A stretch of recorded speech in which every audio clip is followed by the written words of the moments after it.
Gempa besar Turki membuat kita sebaiknya mengenal negara Turki lebih jauh lagi, juga mengenal tokoh sentral negara tersebut, Pak D. Erdogan, lebih jauh lagi. Erdogan yang dengan tegas berkali-kali menyatakan akan membawa Turki ke zaman kejayaan Ottoman kembali seperti di abad 17 yang menguasai seperempat Eropa dan Asia Barat hingga Afrika Utara adalah pemimpin kelas dunia yang bermain agresif berperan di kawasan. Sengaja kita ungkap banyak pemimpin besar dunia saat ini yang sedang berkuasa agar mengingatkan kita akan pilihan raya yang sebentar lagi di Indonesia di tahun depan untuk memilih tokoh yang kelas dunia agar Indonesia bisa diperhitungkan. Tidak seperti data di banyak literatur geopolitik dunia saat ini yang tidak meletakkan Indonesia bahkan sampai tahun 2050 sebagai pemain dunia atau sebagai global player karena kebijakan luar negerinya dianggap lemah. Di abad ke-14 saja Indonesia dihormati dengan Nusantaranya Majapahit yang kemudian melemah lalu masuk Belanda menjajah yang sewaktu kemerdekaan Indonesia baru bisa merebut wilayah apa yang Belanda jajah saja, bukan apa yang Indonesia miliki yaitu Nusantara. Kalau semangat Nusantara sebagai visi bernegara, maka Malaysia, Singapura, Brunei, Selatan Filipina, Timur adalah wilayah Indonesia. Sama seperti semangat Erdogan yang akan mengembalikan kejayaan Ottoman di mana Suriah, Yunani adalah wilayah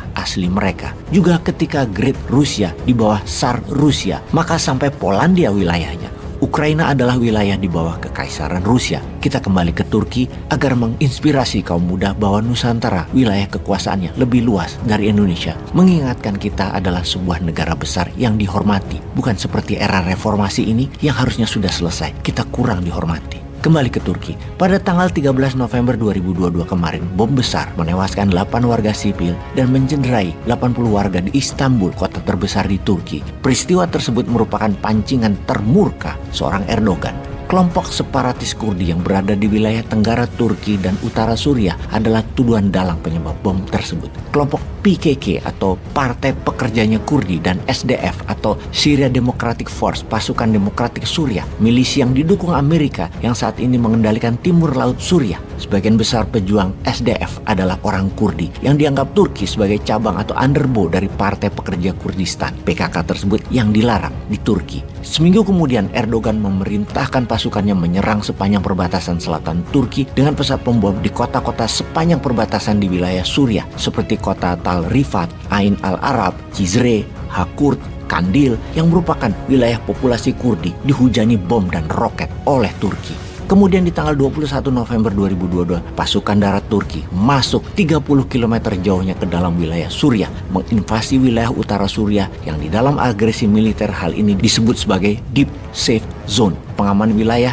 hingga ke dalam wilayah musuh. Dunia sedang fokus ke Ukraina. Turki menganeksasi Suriah bagian utara tanpa perlawanan berarti. Dan yang ini kita harus pahami sekali lagi mengapa Turki melakukan langkah agresi militer tersebut. Pastinya menunjukkan Turki memang pemain dunia. Buktinya lagi, Swedia dan Finlandia adalah contoh dua negara yang dimainkan oleh Turki. Kemudian juga Rusia yang hanya mau menggunakan Turki sebagai titik temu antara NATO versus Rusia. Yang berikutnya menunjukkan bahwa kesatuan nasional Turki adalah harga mati. Separatis Kurdi itu ibarat separatis Papua Merdeka demi menjaga Deep Safe Zone. Kalau perlu, ambil seperempat wilayah Papua Nugini. Untuk itu, kita harus memahami Turki versus Kurdi. Suku Kurdi adalah sebuah suku yang tidak punya wilayah. Mereka memiliki bahasa sendiri, adat istiadat sendiri yang berbeda dengan Persia, dengan Arab, dengan Eropa pastinya. Populasinya saat ini sekitar 30 jutaan warga Kurdi berada di 4 negara. Wilayah Turki yang terbesar sekitar 15 juta penduduk, yaitu di sisi tenggara Turki, kemudian sisi utara dan timur Suriah, juga barat Iran dan utara Irak. Suku Kurdi ini diperangi 4 negara tersebut ketika ingin merdeka. 15 juta populasi Kurdi menempati 1/5 wilayah Turki. Sisanya yang 15 jutaan berada di 3 wilayah negara, Suriah, Irak, dan Iran. Semua ini membuat suku Kurdi adalah suku terbesar di dunia yang tidak punya negara.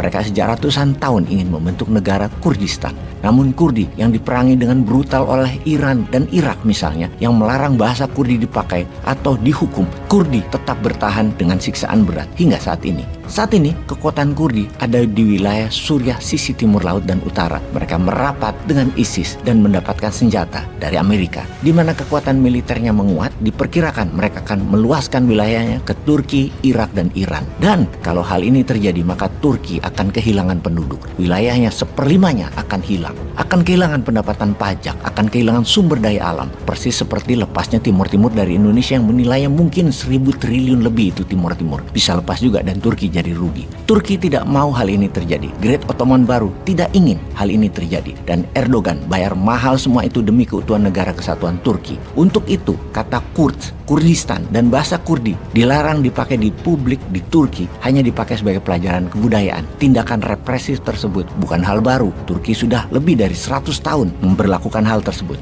Baiklah sahabat Newmind, dengan informasi ini, apa pelajaran yang harus dilakukan Indonesia ke depannya? Adakah peluang Indonesia kembali menjadi Nusantara? Atau bisakah Indonesia dalam 50 tahun ke depan kembali masuk menjadi negara top 10 superpower yang berpengaruh di dunia? Seperti Indonesia di tahun 1960-an yang dinyatakan sebagai negara terkuat di selatan Khatulistiwa. Peace.